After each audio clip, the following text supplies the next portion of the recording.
Hey everybody, this is the voice of God, Glenn Rockenstein in his spare time, and co-owner of Whiskey Brothers Records. Well, this will be the first episode of the Rockenstein Music Hour as hosted by Parker Rockenstein, who you may know and love from the Bad Decision Show. Well, this is a return to form for him, interviewing musical artists in their own special show. Mind the muffle, as this was recorded in 2020 and we're wearing masks, so get your hand sanitizer out and enjoy the show. We are recording. Hey, it's been a long time. It's been a couple months, but we're back in business, baby. Today I'm going to be interviewing Reggie Miller from Silenmara.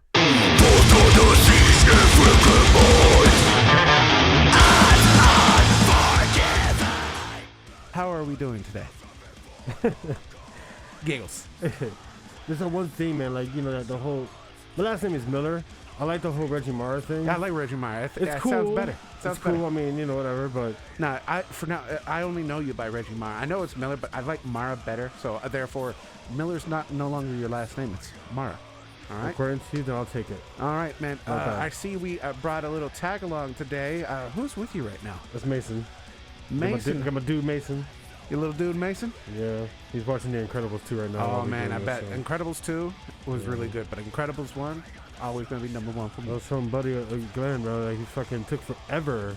Yeah. If you hear some stuff in the background, it's just Mason listening to some stuff. Yeah. But it took forever to get the second movie done. It was great, though, you know? Yeah, man. So, oh, man, music this year for every type of genre of music, every type of band, every person out there who's wanting to write music is just... It's not that fun this year. I mean, it's if you want to go touring or playing out, it's been a bummer since 2020. But I feel like it's also been a blessing. Everybody's kind of being able to like recharge their batteries. People who probably thought they were getting burnt out are now probably realizing how much they miss going out and playing shows and all that stuff. Has any of that type of affected you this year in 2020? All of it's affected us. Yeah, I think I mean, besides all the bad stuff that's happened, like, you know, not being able to travel, not being able to get to these concerts, even performing concerts. There was at this one point where we all couldn't even get to each other for practices and rehearsals or whatever, just because, you know, the whole quarantine stuff. But I think the good that came out of it is that we focused more on writing, more on like our personal endeavors to make our writing is a little bit more justified, and not just like, you know, going based on the past. We actually can write now more about the present. I'm sure this will inspire a lot of different musicians and artists, you know, writing about this whole pandemic, everything that's been going on. I know. I'm gonna go home too. Basically, like it's just a lot of stuff that's been going on. You wanna say hi, Mason? Say hi. Hi. Hey. Hey, Mason. Yeah, so it's been a lot of ups and downs, and I think that you gotta try to find the good stuff in it, you know, and being able to get back to writing again, and we've just gone full force in writing is probably the best thing that came out of it, you know. Yeah. Being able to focus on it. I love that answer, and I feel that as a musician and as a writer and been doing music and all that stuff. But I just wanted to focus this kind of like a segue right here. Since we've got Mason, how is it able to be able to balance music and also taking care of a child? How is that dynamic going so far? He's the best thing that's ever happened to me, man. Like, he's a ball of positivity. My life was so empty, and you know, like it was just so filled with so many inebriating things, you know, like drinking and smoking and, you know, just not really giving a care for the world, you know, and he just changed my whole perception on that. And I don't know, it's been very weird, hard. But wouldn't change a thing, right? I wouldn't change a thing. Hell yeah. No, I mean it's just knowing how to manage this, you know, your personal life from your business life, and you know, those hugs right there, man. I bet they mean the world when he just got, I want a hug. Yeah, like what are you doing right now? No, I wanted to get with some questions with you, Reggie, about just the band and life and all that stuff in general. I want to know, how did you learn how to scream?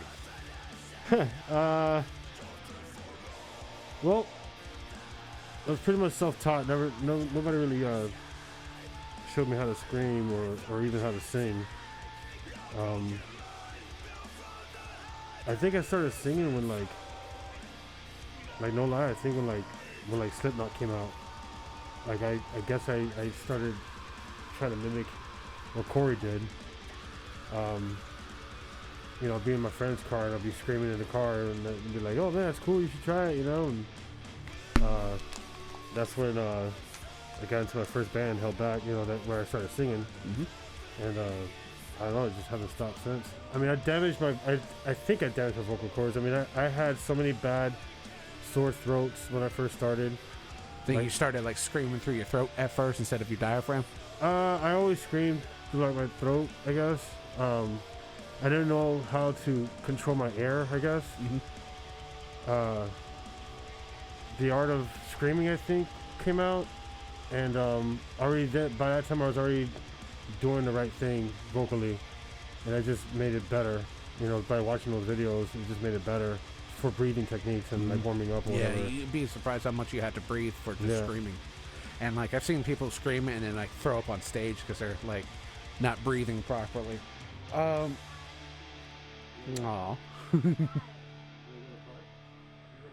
And Mason is so adorable right now. No, one thing I want to know is like, what's the first song you ever remember writing lyrics for? I think a song called "The Battle Within."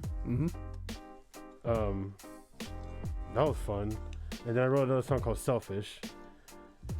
And somewhere in between there, the one that stayed the longest that it hasn't really been, you know, published or anything like that is a song called "Move On" that I still have. But those first set of lyrics was my first ones that I had.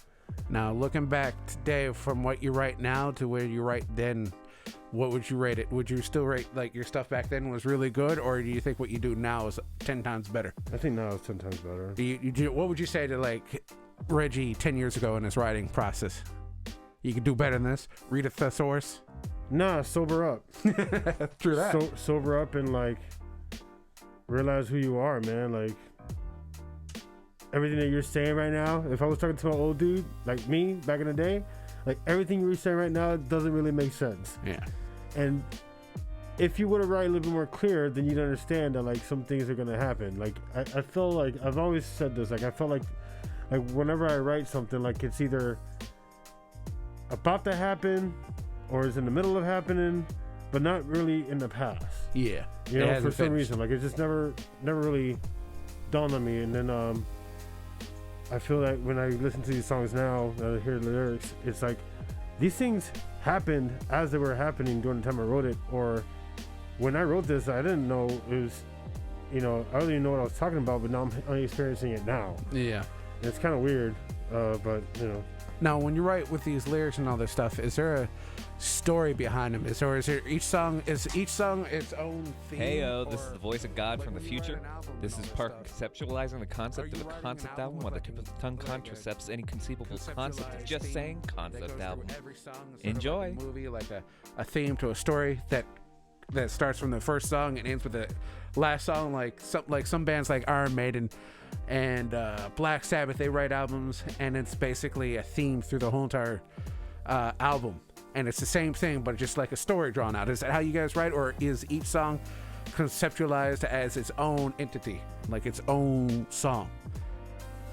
There was the album Methods that we have, Silenmara. We had this, and then the title track was The Fall of Man by Methods of Machines. And in that sequence, it was all together. The whole album itself was theoretically like just the decline of many things happening around us, which is already happening again. Yeah. But now through a pandemic. But yeah, but not through a pandemic. But the thing is, like, thematically, I've tried to write like that, but it just doesn't. It ends up panning out to be an individual type song. Like all those songs, like The Fall of Man by Methods of Machines, they're all in line with each other, but they're just different ideals, and it just didn't make any sense, you know. Mm-hmm. I think the way things are being written now, it's a very sobering type of writing style, you know. Very more clear to you too, I assume. Yeah. Now you've been writing with Silenmara for over 10 years. You got 3 albums. Now, what I recently learned, an album, to make it qualify as an album, it has to be 6 songs and over 30 minutes. So that means you have 3 albums. Do you have a favorite album? Is it going to only be my favorite album is the one it just released? Is that how you go by? Or is there like out of each album, which one is the one you're most proud of?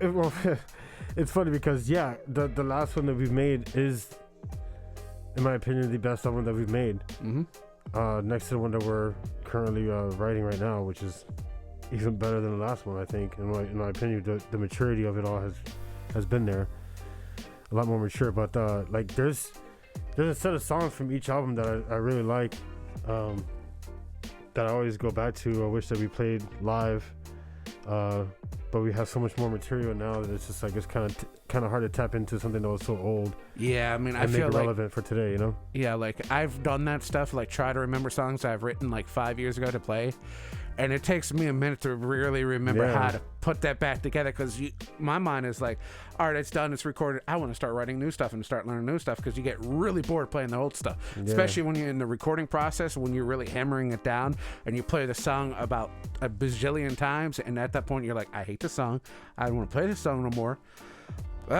And that's how it usually gets, man. It's like you just want to move on to it. Yeah, our brothers are like more. They're more to the.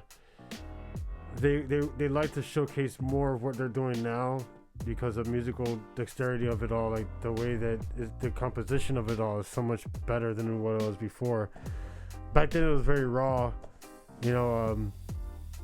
very angst and angry type writing, and now it's just very controlled and well thought out, Yeah.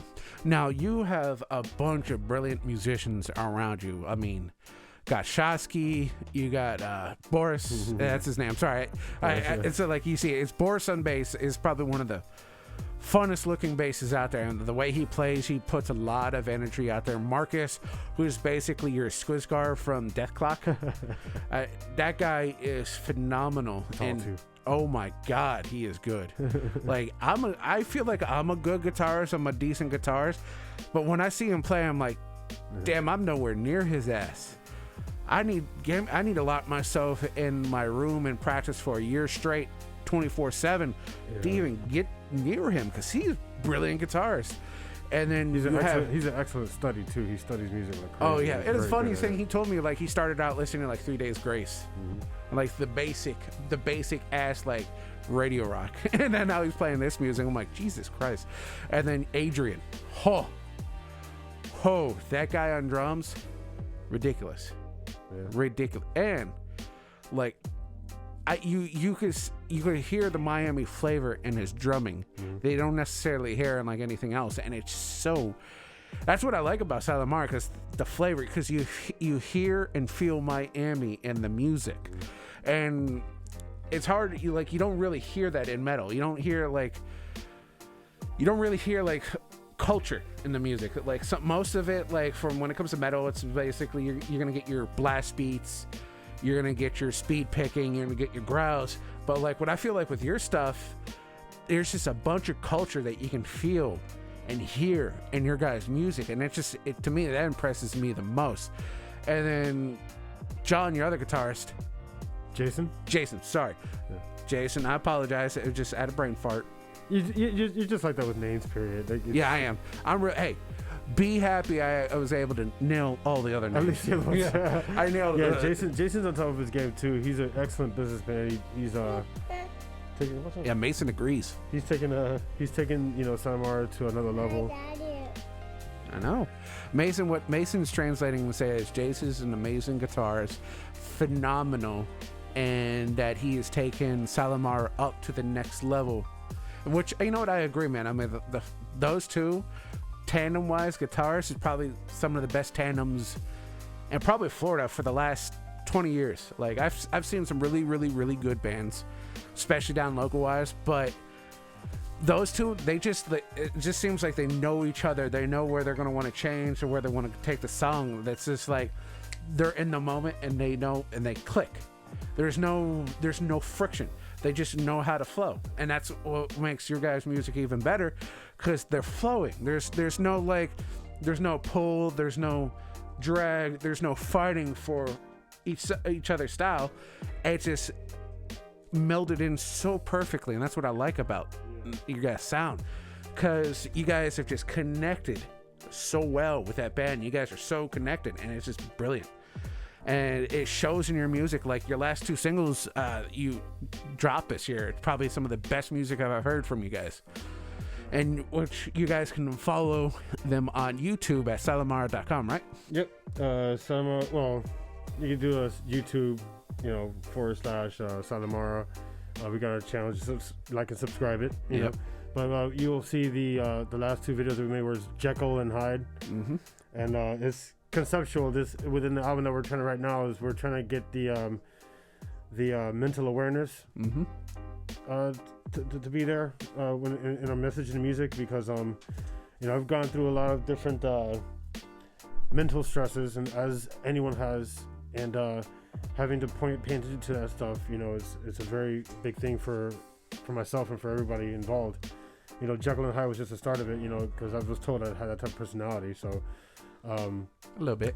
Yeah, I mean it doesn't. You got type A, baby. I'm not gonna dispute that, but yeah, man, it's just a start, and all the other stuff that we're writing right now is it's very sobering. Like I used to write very like inebriated. Yeah. I had to drink something, I had to smoke something just to get like right where I need to be, and now not no more though. No, it's very sobering. Sober writing is a lot better than drunk writing. It's different. Yeah. It's different because you're putting yourself in a more vulnerable state. Like you want it to be real. You want to be candid, but like, the way I was before, it was just like you speak in code, mm-hmm. And nobody understands that shit. No, only you. So I mean, yeah, so nobody really understands that. So it's like an inside joke that only you know. Right. Yeah. Yeah, I just want to be a little bit more straightforward. Hey, this is the voice of God from the future, post-production. If you're enjoying this podcast, consider following us on Spotify and going over to our YouTube channel, The Bad Decision Show, and subscribing there for more sound, but with video this time. Amazing, right? And like us on Facebook to keep up with whatever we're doing. Big things are coming. You don't want to miss out.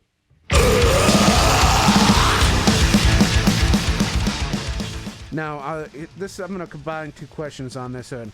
Is what is your favorite moment up to this point with Silenmara, and what is the most craziest moment you've had with Silenmara? The best moment of Silenmara up to this point right now was the last time we were able to go on the road. Now, how was that? It was fun. Yeah. There's something about just like being on the road, just being on the road with the guys, man. Like, it's so free. It's all about it, The 1,000,001 pee stops because Boris can't hold his pee, or the crazy back and forth between me and Adrian. Like we're just dissing each other the whole time. Like I love him, but I fucking hate him. Yeah, but I love him. But, those are all fun. No, when you guys are on tour and all that stuff, who controls the aux cord? We all have our turn, believe it or not. We all have our way of getting the music. Marcus has a very cool, like, eclectic sense of listening to new stuff. He always shows us new stuff.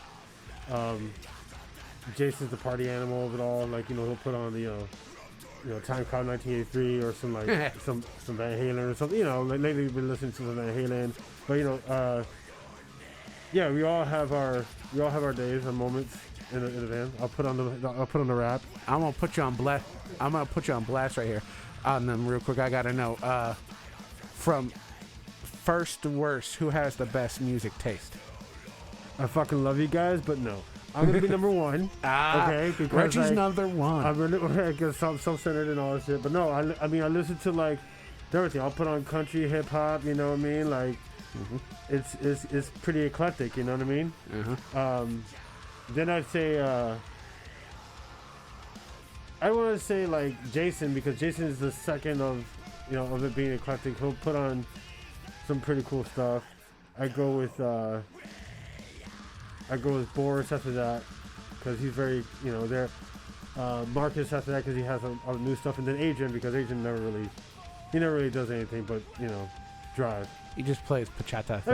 He doesn't put much music on. Like he'll put on like a song like Death or something one here or a Seven song or something like that. But he's not really involved in the music process, as far as like when we're traveling. Now, all right, yeah, that's good. And now on the backside of that other question I wanted to ask, craziest moment you've had with Silenmara. I don't know what show it was, but there was a time where I knocked over some beers at Churchill's. Oops. And like the beer fell on the stage, and then I got down.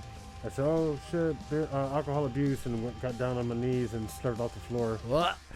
At Churchill's. At Churchill's. At Churchill's, sir. Yeah. Well, I was gonna ask. That's a damn true story, man. One of my questions were, are you gonna take the COVID-19 vaccination? But after you just slurped down Churchill beer I'm the immune floor, to everything, aren't I? Yeah, like you're immune. There's nothing for you to worry about. That is crazy. I am gonna take the vaccine if it's available, and I think it's a very important thing to do. No, I agree with that. Same. I'm gonna do it. Like I might do it. Yeah. Yeah, I mean, like that's why we don't have measles and yellow fever. It's because vaccinations and all that stuff. I mean, they politicized it too much. Yeah, for it's people too to be much. Like, afraid of it, but you can't. These guys have been doing this stuff for fucking years. Scientists. Man, People are weirdly afraid of scientists who have been training all their lives, putting all their schooling into learning things and testing things and making sure. Do you believe science or do you believe politics? Yeah, I believe science. Yeah, science is always going to prevail, I would imagine. Or it can also kill us all, but who knows? All right. We'll see. You've been playing music for many years, and you've actually... oh my goodness. Oh my goodness.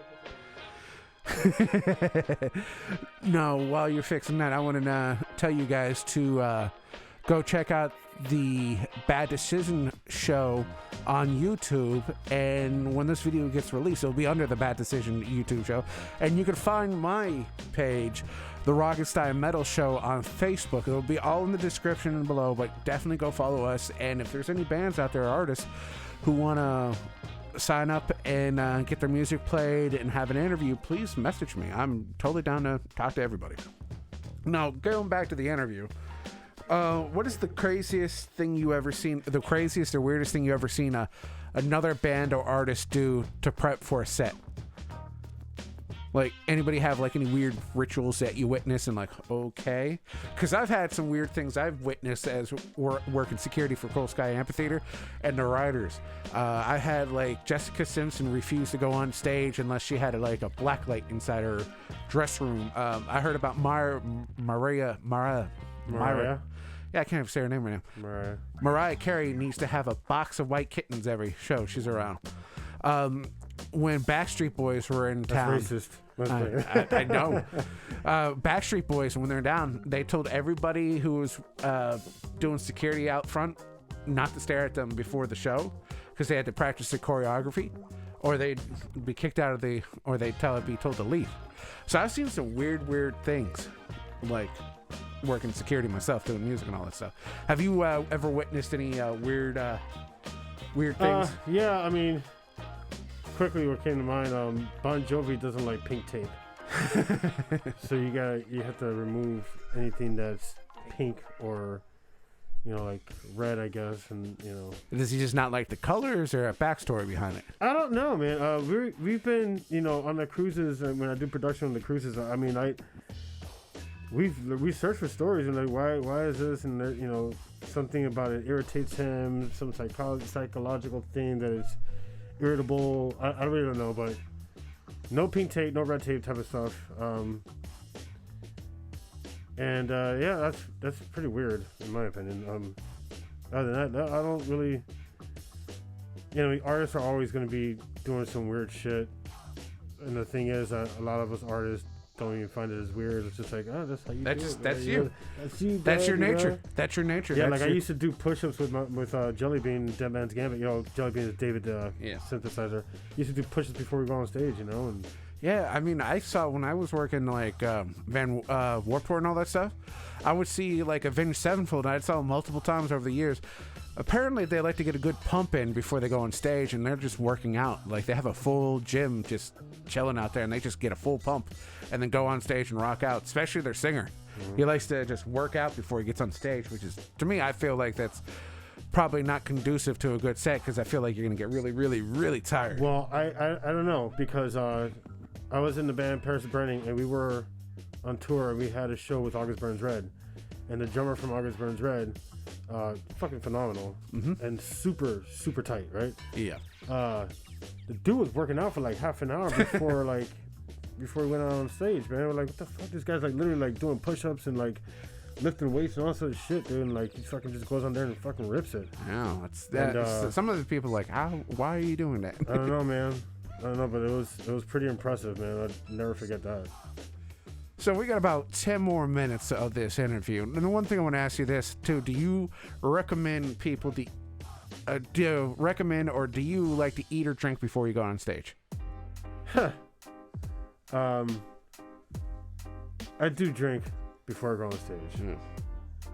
Eating, not so much. I mean, I can. It doesn't really affect me too much. I mean, you shouldn't. You shouldn't eat like dairy if you're gonna go sing and stuff like that. I mean, if I was playing, when I play bass with Embers Dawn, like I don't really care. Like I eat, drink. Yeah, I'm good, bro. Yeah, because our music's not as complicated as. It's just I'm not doing all the heavy belting. Yeah, no. Nova's, and she can handle that with all her swooshing. Yeah, her swooshings. She's doing good at what she does. But like I don't mind drinking or eating before a set. I just don't do the whole dairy thing. Like I don't drink, coffee or eat ice cream. Shit like that. Yeah. Now, getting on to touring and all this stuff and playing out, what's a destination and a place you would like to play? It could be anywhere close or around the world. Is there like a destination and a venue you love to play at that you haven't quite necessarily played or seen? I want to play the Red Rocks. You want to play the Red Rocks? Yeah. Yeah, that'd be a good place, man. That's a memory right there. That's something you take to the grave right there, remember? Yeah. Yeah. Well, I mean, one can dream. Yeah. Oh, dude. Patience and wanting to do it. That's all you get. If you just don't give up, you'll get there. Here's a little thing I like to say. Being Cuban and from Miami, do you see your band adding a different type of flair to metal music that you would normally not see or hear? That's almost piggybacking off a question I said a little earlier in the interview. I mean, it'll come out every now and then. It all depends on what the music call for. It'll come out. I mean, I know that Adrian just got a drum set that just looks very. Mason is definitely cheering home. He's cheering up. We're about to go home. So Adrian got a new drum set? Yeah, I mean it's nice. And, I saw it. It's very Cuban. Whew. Yeah, it's very Cuban. It's very nice though. Bougie, like out there. No, for people who want to visit Miami and are foodies, where's the place to go to get good food in Miami? And I'm saying like really good food, but you're also not paying $1,000. Like you're not just going to South Beach and like getting ripped off because they're selling a Cuban sandwich, but since it's on the South Beach for like $30 for a 6-inch. Yeah, but that's not like I wouldn't even go there like for the food. Like you gotta go down like South Kendall, you gotta go like Little Havana starting. Oh, Little Havana. Like, yeah, I mean, come on. Even like East Hialeah would be like the spot to go. What was that place, man? Because I've been living up in West Palm Beach for a minute. I just completely forgot. Can't remember the damn name of this place, bro. But yeah, you go to any mom and pop type store. Oh yeah. You get your Cuban coffee, that's the cafeteria in the window and stuff like that. You know what I mean? Like some pastelitos or croquetas or something. The only good place when it comes to Cuban food down here is Dixie and Forest Hill on Havanas. They're really good. They're 24/7. I love it because I used to go there and grab some food at like 3 o'clock in the morning when I was working overnight security and rehab stuff. So that was always fun. And their food is very good. But like when I went to do deliveries down in Miami and I had a Cuban driver show me the way down there and the food, he showed me, and it'd be like in a gas station. It'd be like the best Cuban coffee and the best Cuban sandwich, the best croquetas and pastelitos and all that stuff. Oh, it was good. I was like, damn.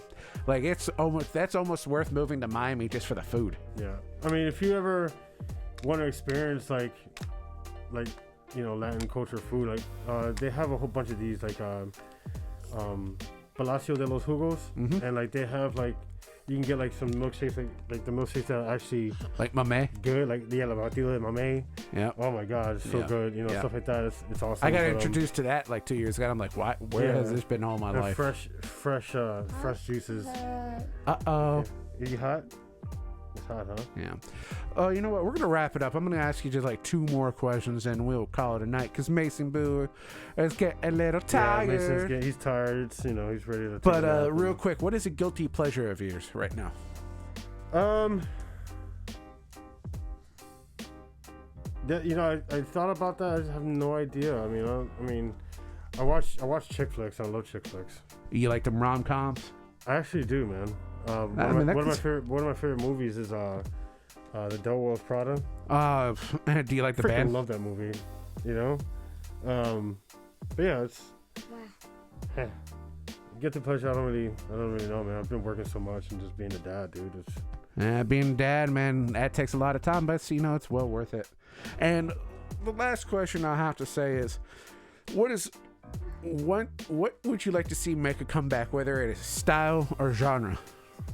Dude, I'm old school, bro. I love grunge. I love like the old school, like the face you made. You can't see my face. I got a mask on. You can't see, but you can see my eyes. It just glazed over. Oh my God. I love grunge. I love new metal, believe it or not. Yeah, I like new metal. New metal Drowning Pool, come on. Yeah, man. Skindred, Head PE. Yeah, dude. Like it's Limp Bizkit. Limp Bizkit is off the chain, bro. Hell yeah.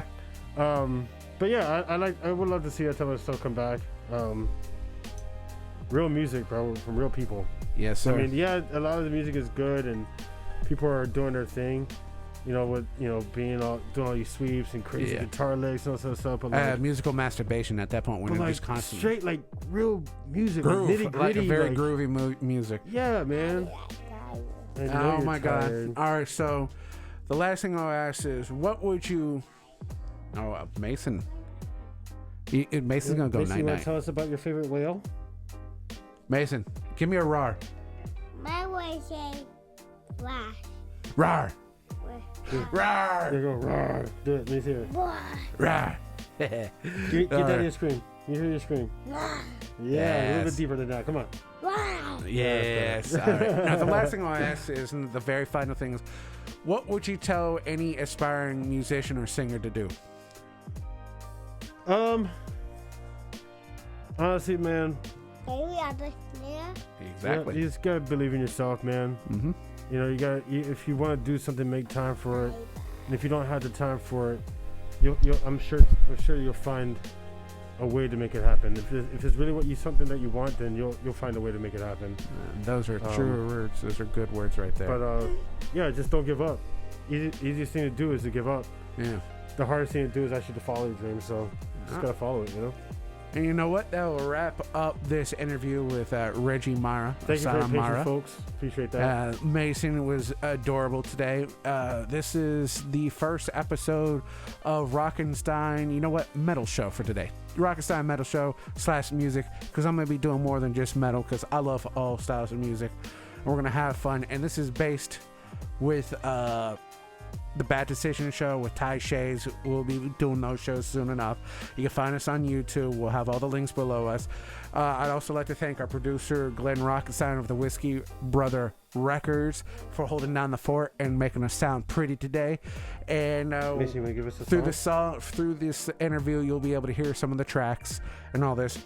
And if you like the music, go buy it. Go listen to it on go buy it first off of iTunes. They got a bunch of music on there. Yeah, You can pretty find much there. everywhere. And Spotify, and put them on your playlist and all that stuff. But YouTube. show some love. YouTube, add them on Facebook. And just support local music and music you like. It's been a think we are in pleasure, most cases. and I will see you all later. Peace. You want to see We Will Rock You? See it. No? We will rock you. No, he's done. All right.